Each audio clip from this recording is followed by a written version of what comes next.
हाय, आत्ताच्या ह्या व्हिडिओमध्ये आपण एखादा प्लगइन आणि थीमिफायवरून कशा पद्धतीनं डाउनलोड करतो हे बघणार आहोत।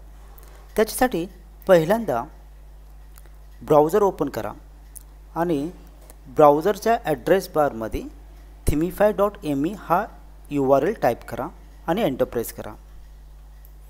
हा URL एंटर केल्यानंतर एक वेबसाईट ओपन होईल थीमिफायची।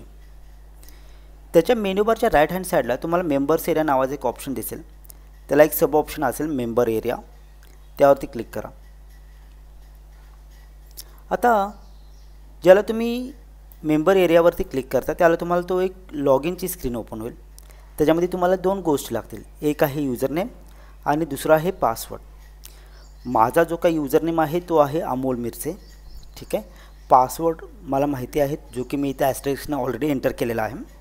युजरनेम आणि पासवर्ड प्रॉपरली एंटर करा, स्टे साइन्ड इन आणि I am not a robot ह्या दोन्ही ऑप्शन्सवरती चेकमार्क ऑन करा आणि लॉग इनवरती क्लिक करा।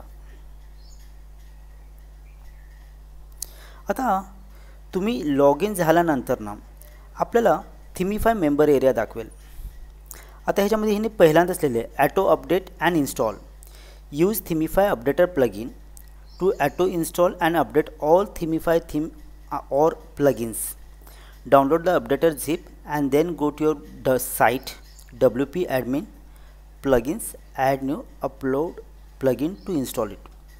ओके, तिने आपल्याला इथे इन्स्ट्रक्शन्स अगदी प्रॉपरली सांगितलेले आहेत। आता आपण काय करू की आपल्याला एकच प्लगइन इथून डाउनलोड करायचं आहे, म्हणून आपण काय करू डाउनलोड अपडेटर याच्यावरती क्लिक करू।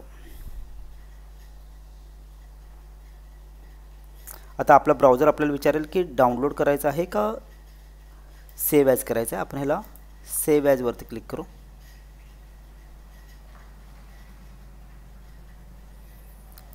आता हे कुठं सेव्ह झाले आपण एकदा पहिला बघून घेऊया। ओके, आता हा इथं डाउनलोडच्या फोल्डरमध्ये happyvisitors.com यूजर्स ईमेल आणि ह्या डाउनलोड्समध्ये हा डाउनलोड झालेला आहे। ओके, आता हे बेसिकली हिने जी काय आपल्याला सांगितलेलं आहे हे आपण डाउनलोड करून घेतलेलं आहे। तशाच पद्धतीनं समजा जर आपल्याला कुठल्याही इतर गोष्टी जरी डाउनलोड करायच्या असेल तरी आपण डायरेक्टली त्या थीमच्या नावावरती आपण क्लिक केलं तर आपल्या त्या गोष्टी थीम्स डाउनलोड होतील। त्याच पद्धतीनं जर आपल्याला एखादा प्लगइन जर डाउनलोड करायचा असेल तर आपण त्या प्लगइनच्या नावावरती क्लिक केलं की ते प्लगइन देखील डाउनलोड होऊन जाईल। तर अशा पद्धतीनं आपण थीमिफायला लॉग इन करतो आणि तिथून आपल्याला प्लगइन्स आणि थीम्स आपण डाउनलोड करू शकतो। आता ह्याच्यामध्ये महत्त्वाची गोष्ट काय आहे की हे जे काही थीम्स आणि प्लगइन्स आहेत बाकीचे, हे इथून जरी आपल्याला डाउनलोड करता येत असले तरी आपण इथून कधीच डाउनलोड करत नाही। आपल्याला थीमिफायकडून एकच प्लगइन लागतं, ते म्हणजे अपडेटर प्लगइन। हे प्लगइन डाउनलोड करायचं आणि तिथल्या साईडला इन्स्टॉल करायचं आणि तिथूनच मग पुढची आपण प्रोसिजर करणार आहे। आता हे आत्ताचा हा व्हिडिओचा कन्सेप्ट एवढा होता की आपण थीमिफायला कशा पद्धतीने लॉग इन करतो आणि डाउनलोड करतो। नेक्स्ट व्हिडिओमध्ये आपण हे बघणार आहोत की हे जे काही डाउनलोड केलेलं प्लगइन आहे ते आपण कशा पद्धतीनं आपल्या वेबसाईटवरती इन्स्टॉल करतो। तर ह्या व्हिडिओमध्ये तुम्हाला हे लक्षात आलेलं असेल की आपण थीमिफायला कशा पद्धतीने लॉग इन करतो आणि प्लगइन कशा पद्धतीने डाउनलोड करतो।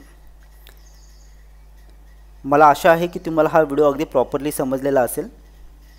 तुम्हाला कधीही काही शंका असल्या तर मला फोन करून विचारा, मला तुम्हाला मदत करायला आवडेल। Thank you so much.